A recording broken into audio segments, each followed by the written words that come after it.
Good evening.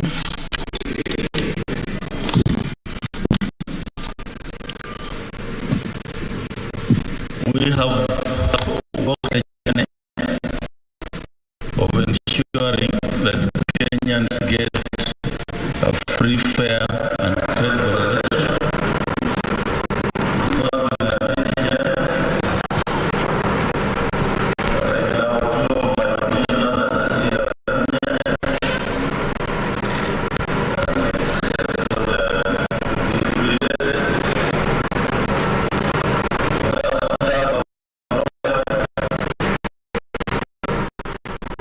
Staff, returning officer in KISII West who disappeared while on duty.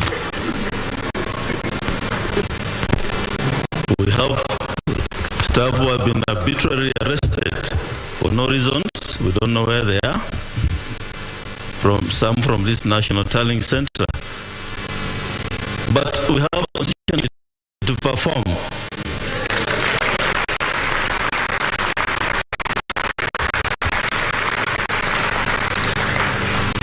And that's why I stand before you today, despite intimidation, harassment,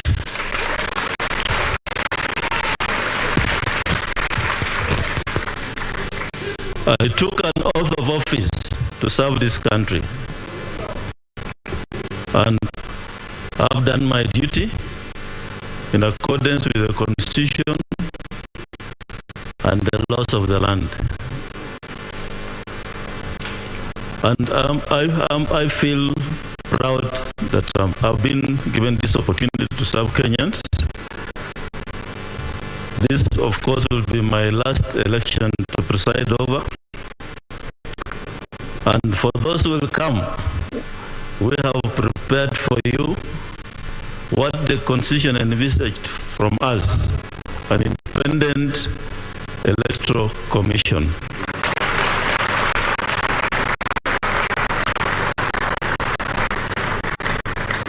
So I just want to thank the staff of IBC, the soldiers who braved insults and delivered right from the constituencies to the counties and up to the National Tallying Center. I want to thank stakeholders, state and non-state stakeholders who have worked with us on this journey, and more particularly the members of the diplomatic community and the religious leaders who have been keeping vigil at this center for the last 3 days. They have been here throughout, 24 hours a day.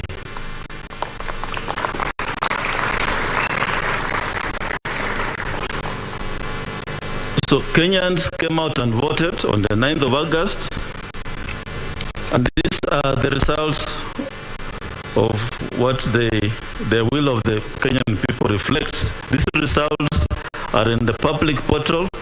The same results which I'm reading here are the ones in the public portal.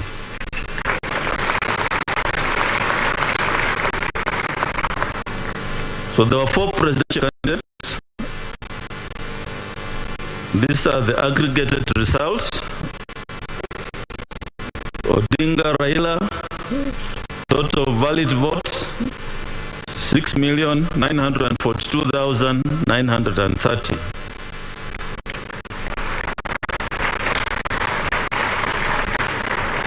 And this represents 48.85%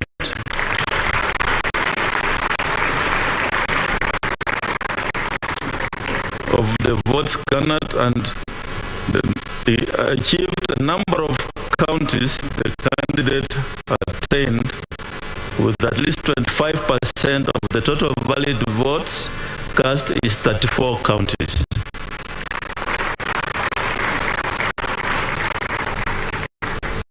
Ruto William Samoei, number of valid votes, 7 million.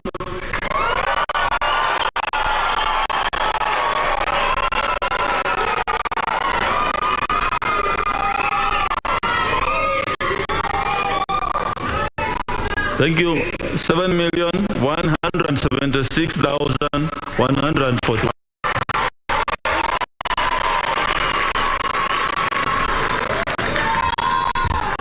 This represents 50.49%.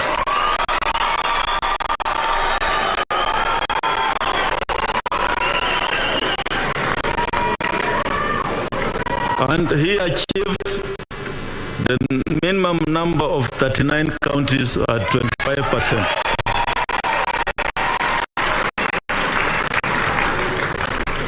Wahika David Maure, number of valid votes in figures 31,987. That represents 0.23%. Number of counties with a minimum of 25%, 0. Wachakoya George Luchiri, 61,969.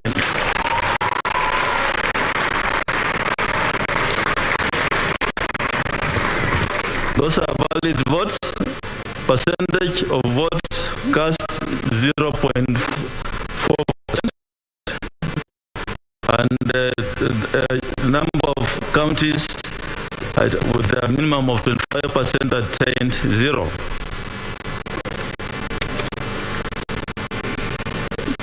So, in accordance with the law, the Constitution and the law, I, Wafula Chebukati, Chairperson of the Independent Election Boundaries Commission, hereby declares that Ruto William Samoei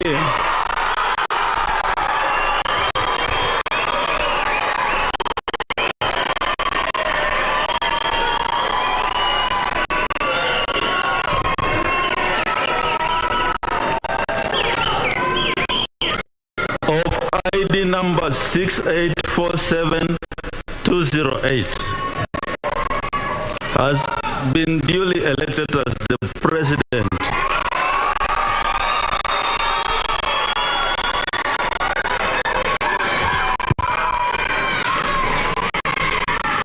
of the Republic of Kenya under the provisions of Article 130 of the Constitution in the presidential election held on 9th of day of August 2022. And I'll proceed to sign the certificate.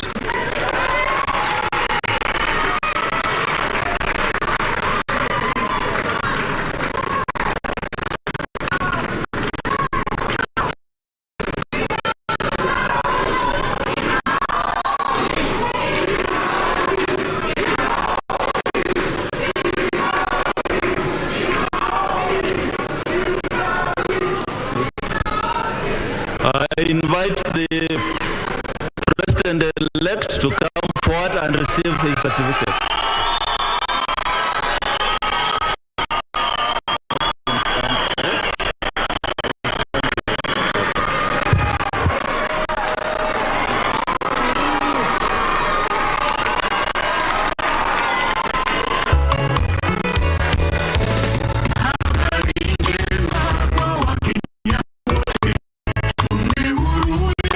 Uchaguzi na mipaka isiyoegemea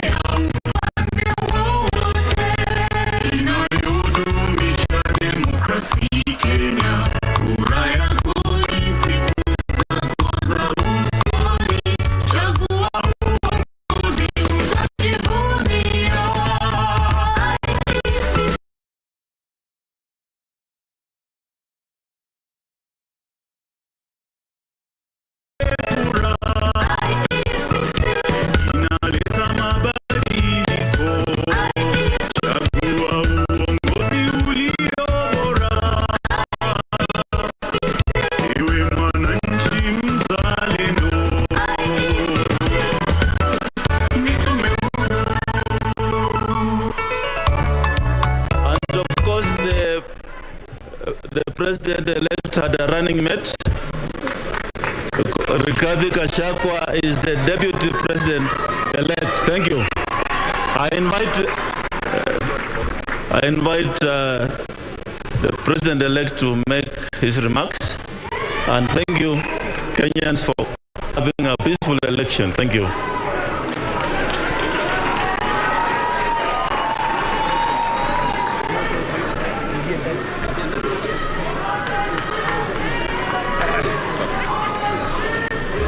Thank you.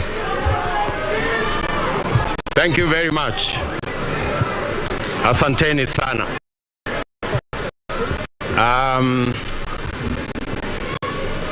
Your Excellencies, Ambassadors, and High Commissioners present, Your Lordships, the Bishops, and members of the clergy, Chebukati, fellow countrymen and women, good evening. It is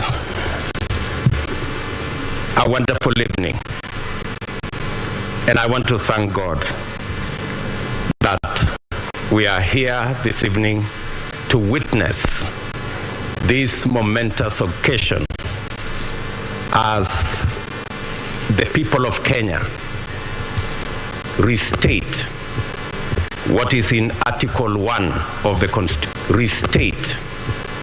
What is in Article 1 of the Constitution of Kenya, that all sovereign power belong to the people.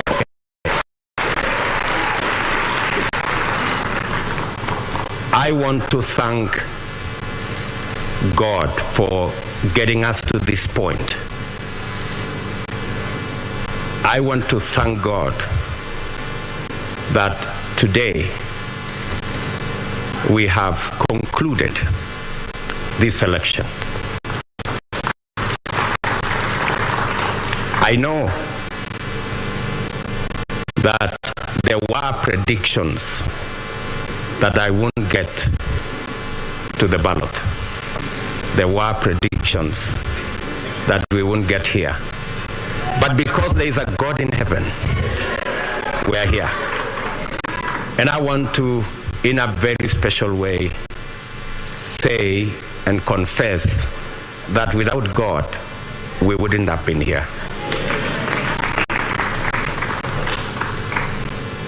My gratitude also goes to the people of Kenya, the millions who listen to us, the millions who participated in our campaigns peacefully, the millions who turned up to vote for us on 9th of August, and the millions who have waited patiently until this announcement has been made. Specifically, I want to thank my fellow countrymen and women because we have raised the bar in this election. Jointly, we have raised the bar.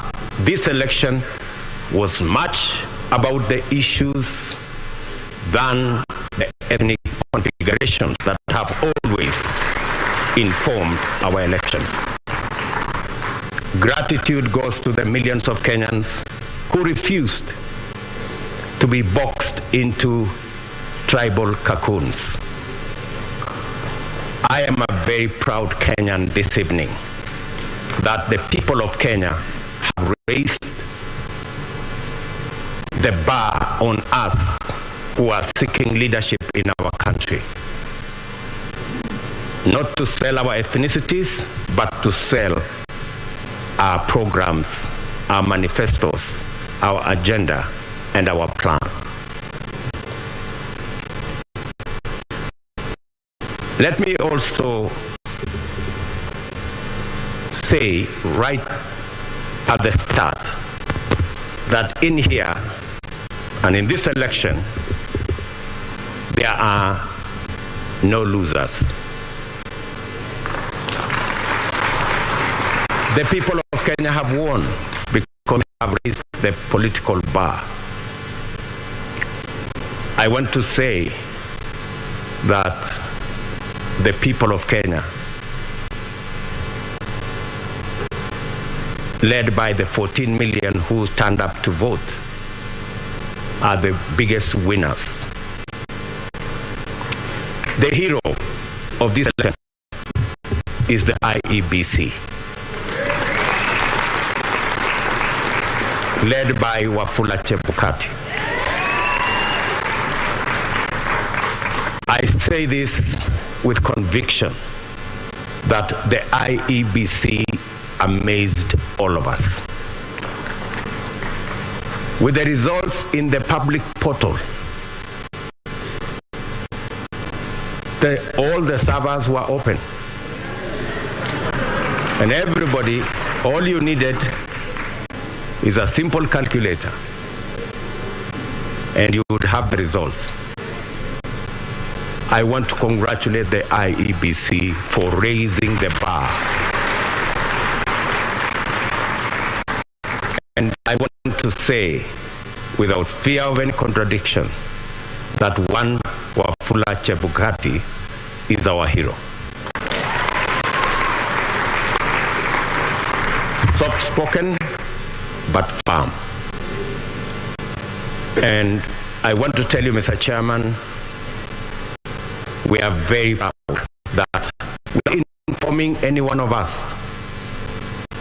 you put all the results from all the polling stations on a public portal where any Kenyan could access. That became the game changer in this election.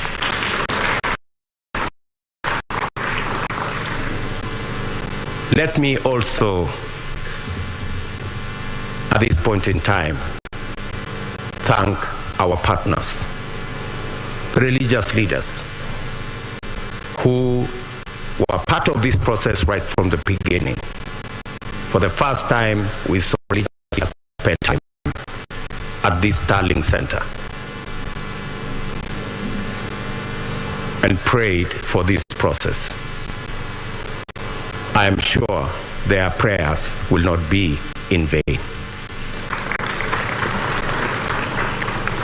I also want to thank our development partners, our diplomatic community, and all the observers who came in their thousands to be part and parcel of the process right from almost 2 weeks ago to its conclusion in this auditorium.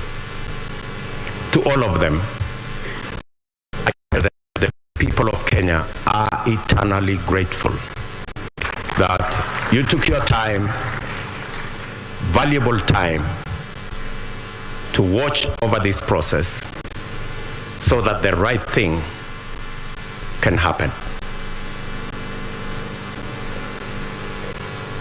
I want to thank my worthy competitor, the Honorable Raila Odinga, for a campaign that we all dwelled on issues and we tried to sell an agenda to the people of Kenya. I want to promise that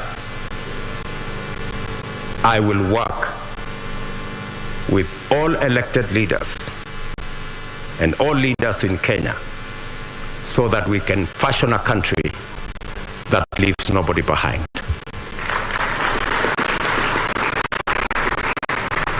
What the people of Kenya have done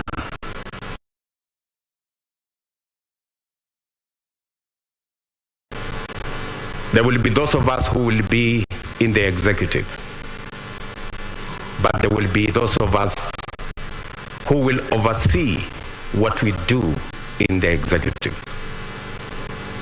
Both responsibilities in government and in the opposition are important for the people of Kenya.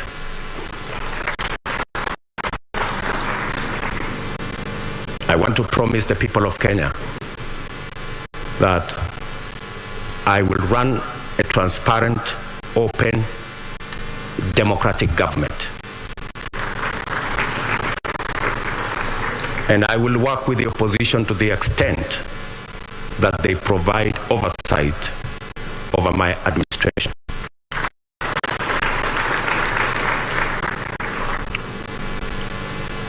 Let me also,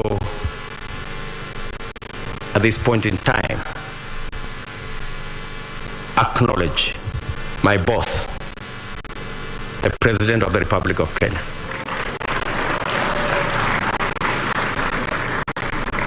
His Excellency Uhuru Kenyatta, who worked with me over the last 10 years in various forms. And I want to commit to the people of Kenya that I will build on the foundation that President Kenyatta and I put together and take this country to the next level. I want to promise all the people of Kenya, whichever way they voted, that this will be their government. I know many, especially those who have done many things against us. I want to tell them that they have nothing to fear. There is no room. There is nothing. There is no room for violence. There is no room for looking back. We are looking into the future. I am acutely aware that our country is at a stage where we need all hands on deck to move it forward. We do not have the luxury to look back. We do not have the luxury to point fingers. We do not have the luxury to apportion blame. We must close ranks and work together for a democratic, prosperous Kenya. I want to thank the members of my team, starting with my wife and family.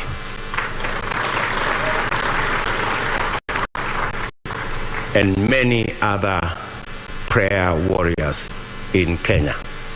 And I want to confess that I have been prayed into victory.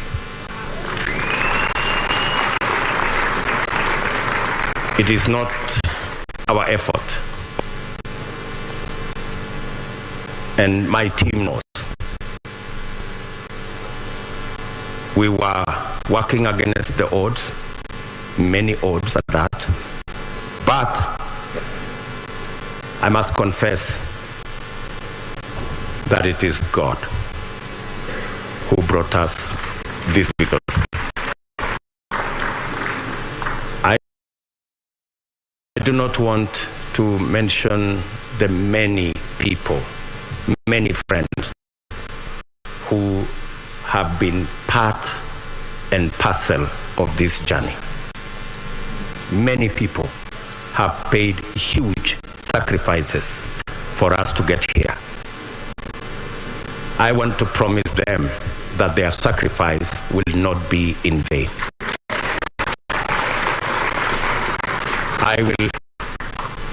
I and my team and I will work very hard to make sure that we don't let the sacrifices made by many Kenyans, we don't let them down. I am very confident that this country will come together and we can move forward as one united, democratic, and prosperous country. I want to ask our religious leaders from across Kenya to pray for us and to pray for the unity and prosperity of our country.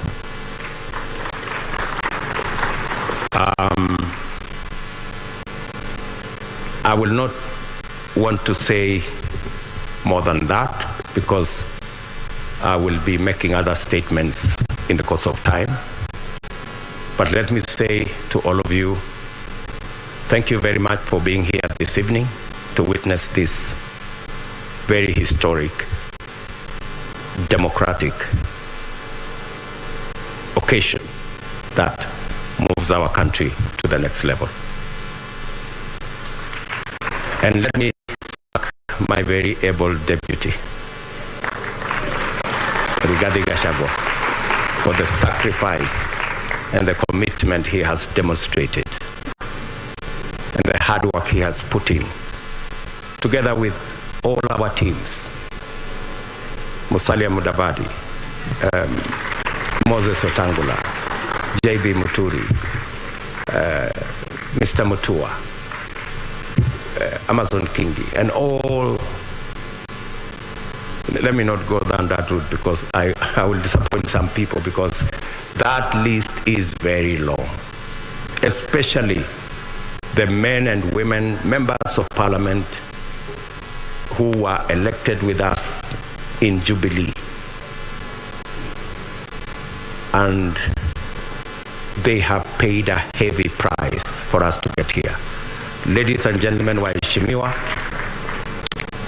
let me say, I owe you. You are great people.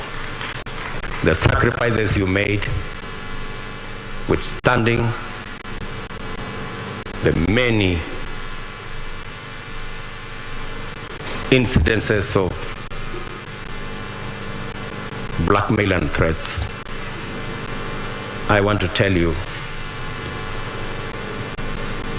you have earned your place in the history of Kenya, because today we're going to form a government together to serve the people of Kenya. So with those many remarks, let me say to all the people of Kenya, I give you my word that I will work hard to make sure that this nation moves to the next level, is united and is prosperous. Asanteni sana.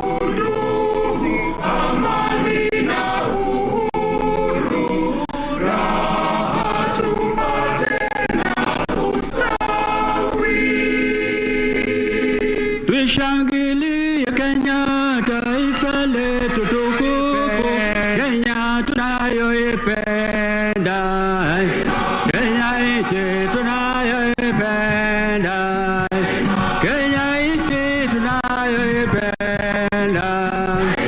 Na ukipenda Kenya, ujitengane na mambo yenye kuvunja amani. Hatutaki matata Kenya, hatutaki matata Kenya. Anayependa Kenya ni yule mwenye kutenda haki kwa watu wote, mtu mwenye kutenda haki, mtu mwenye kutenda haki. Kenya makao yetu ni nchi ya kupendeza.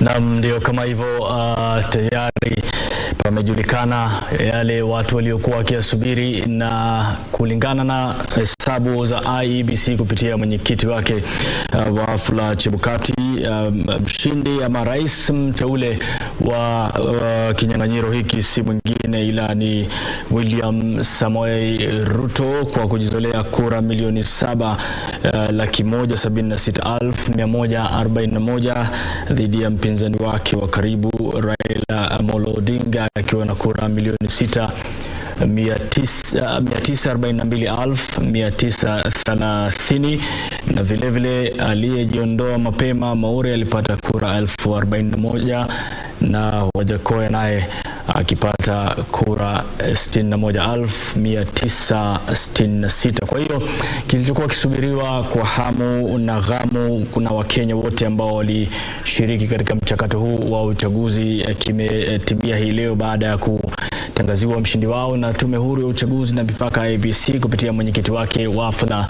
Chebukati.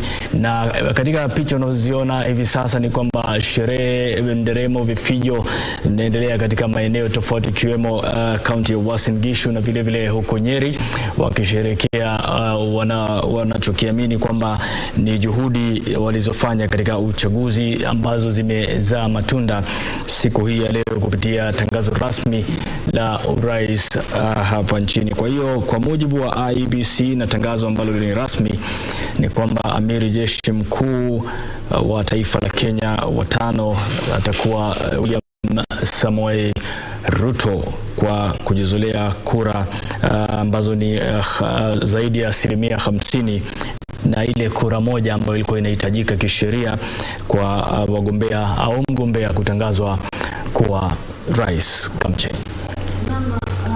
Wanasema hayawi mwishowe huwa.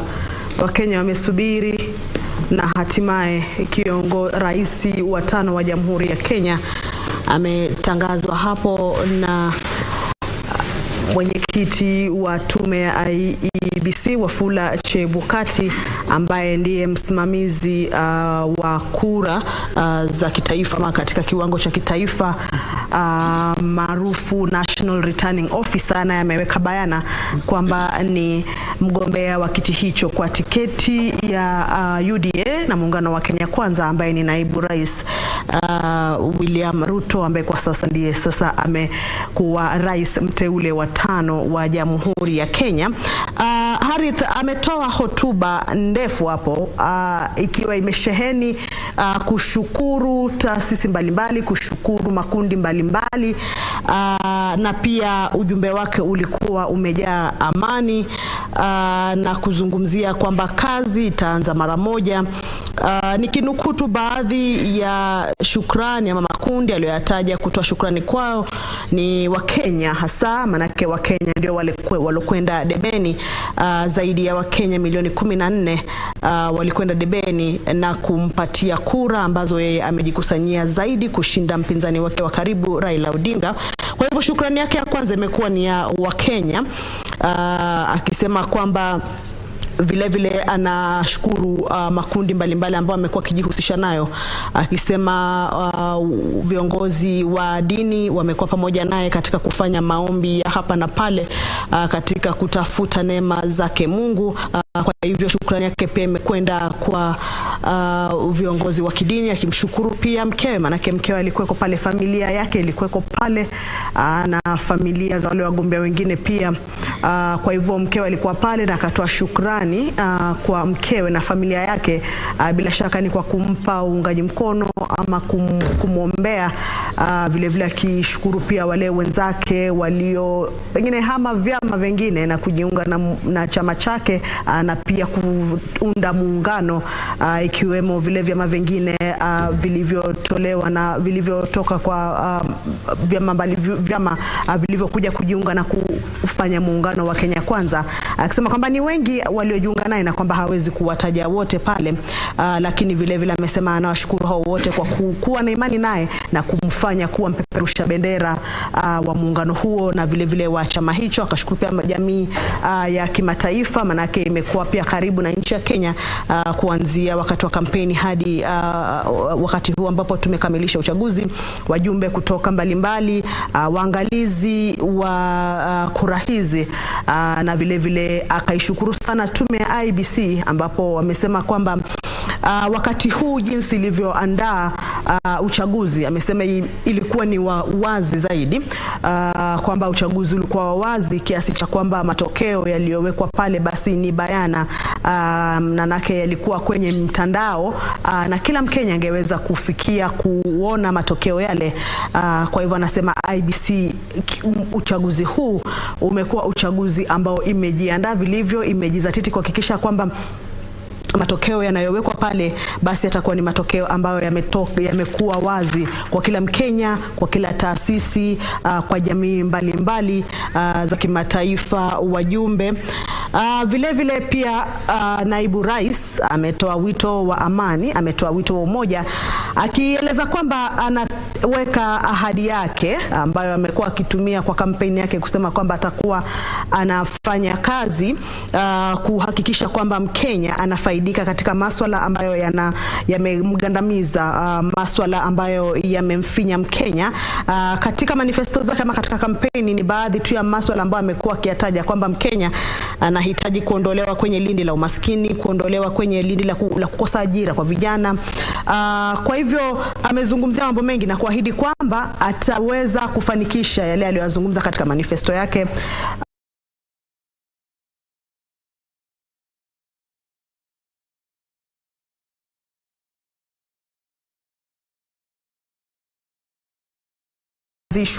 Katika serikali hiyo, basi ataziweka kwenye mstari wa mbele katika kuendeleza na kuziendeleza na kuzinua maksusi tu, ama ilimradi Mkenya aweze kufaidika. Harith, ni hotuba alizungumzia imeibua mambo mengi tu, lakini cha msingi na mambo ya muhimu yaliyojitokeza kwanza ni kauli ambayo bila shaka ya amani. Amezungumzia kwamba Wakenya, hili ni taifa la kila mtu, kwa hiyo watu washikane, waangalie mbele. Anasema kwamba masuala ya kutizama nyuma sasa hivi hakuna, kwa mujibu wa alichokizungumza, na vile vile amesema kwamba ni taifa la wote na kutoa ahadi mbele ya hadhira iliyokuwepo pale na waliokuwa wanafuatilia katika maeneo tofauti kwamba atahakikisha amelipigisha hatua taifa hili kimaendeleo na katika uhusiano pamoja na wale washirika wa kimaendeleo katika maeneo tofauti.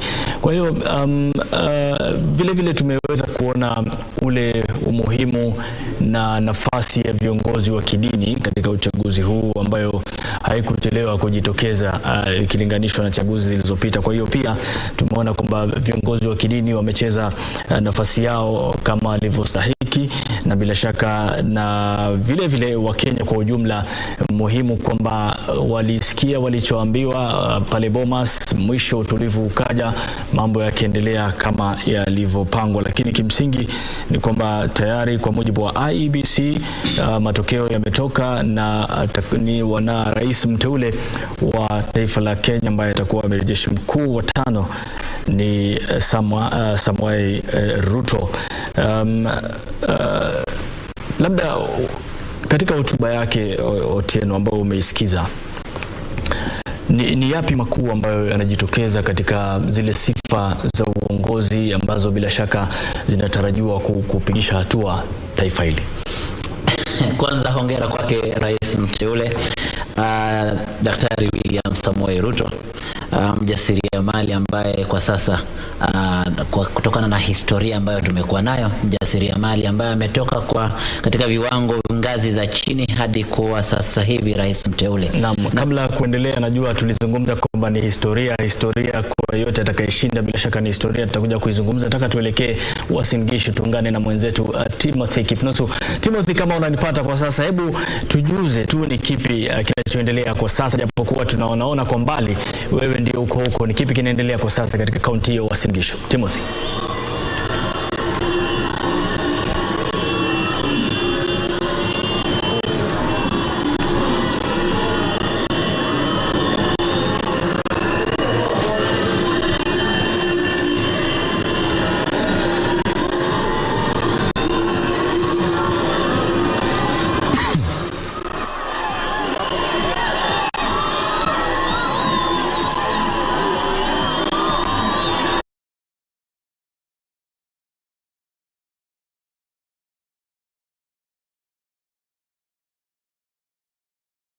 waliogombea nyadhifa tofauti katika kaunti hiyo. Kumbuka kwamba maeneo mengi yalipigia kura kupitia chama cha UDA ambacho ni chake naibu rais William Ruto. Tulitangulia kusema hapo awali Otieno kuhusiana na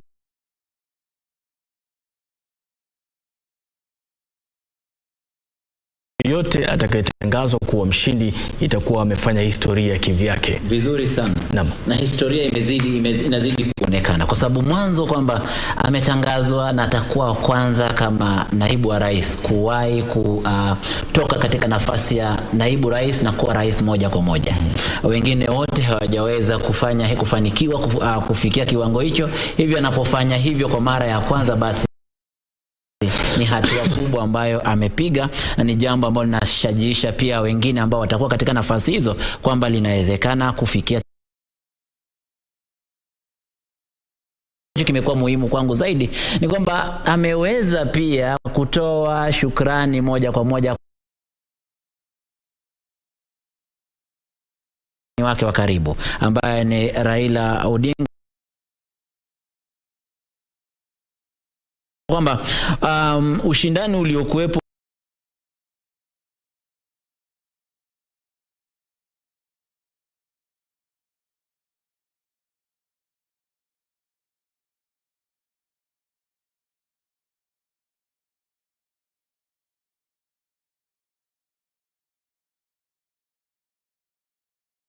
walikuwa kishindana kisera mara hii kuliko mashindano ambayo yamekuwepo hapo awali katika chaguzi za hapo awali ambazo zimekuwa zikiegemea upande mmoja masuala ya kikabila. Hivyo kwake ameridhishwa sana na jambo hilo, na akasema pia jambo fulani kwamba kuna wale ambao kwa njia moja au nyingine walikuwa wamesema na kutangaza kwamba huenda singefikia kiwango hicho mahali ambapo sasa hivi